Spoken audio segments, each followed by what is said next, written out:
packed inside every cell in your body is a set of genetic instructions, 3.2 billion base pairs long. Deciphering these directions would be a monumental task, but could offer unprecedented insight about the human body. In 1990, a consortium of 20 international research centers embarked on the world's largest biological collaboration to accomplish this mission. The Human Genome Project proposed to sequence the entire human genome over 15 years with $3 billion of public funds. Then, 7 years before its scheduled completion, a private company called Celera announced that they could accomplish the same goal in just 3 years and at a fraction of the cost. The two camps discussed a joint venture, but talks quickly fell apart as disagreements arose over legal and ethical issues of genetic property, and so the race began. Though both teams used the same technology to sequence the entire human genome, it was their strategies that made all the difference. Their paths diverged in the most critical of steps. The first one. In the Human Genome Project's approach, the genome was first divided into smaller, more manageable chunks, about 150,000 base pairs long, that overlapped each other a little bit on both ends. Each of these fragments of DNA was inserted inside a bacterial artificial chromosome, where they were cloned and fingerprinted. The fingerprints showed scientists where the fragments overlapped without knowing the actual sequence. Using the overlapping bits as a guide, the researchers marked each fragment's place in the genome to create a contiguous map, a process that took about 6 years. The cloned fragments were sequenced in labs around the world, following one of the project's 2 major principles, that collaboration on our shared heritage was open to all nations. In each case, the fragments were arbitrarily broken up into smaller overlapping pieces, about 1,000 base pairs long. Then, using a technology called the Sanger method, each piece was sequenced letter by letter.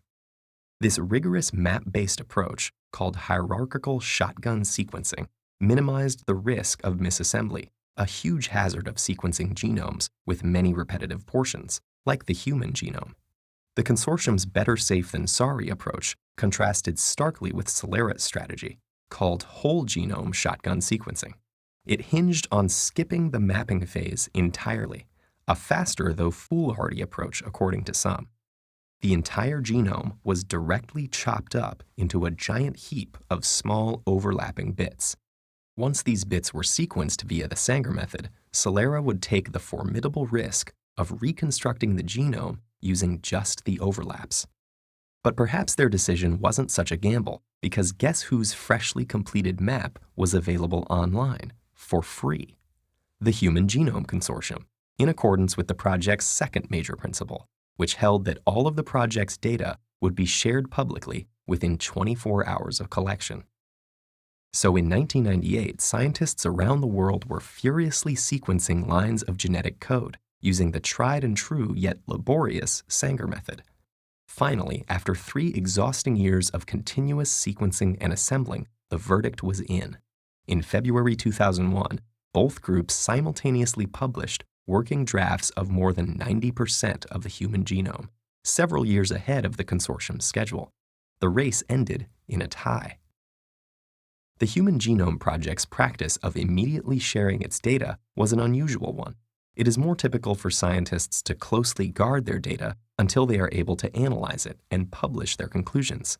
Instead, the Human Genome Project accelerated the pace of research and created an international collaboration on an unprecedented scale. Since then, robust investment in both the public and private sector has led to the identification of many disease-related genes and remarkable advances in sequencing technology. Today, a person's genome can be sequenced in just a few days. However, reading the genome is only the first step.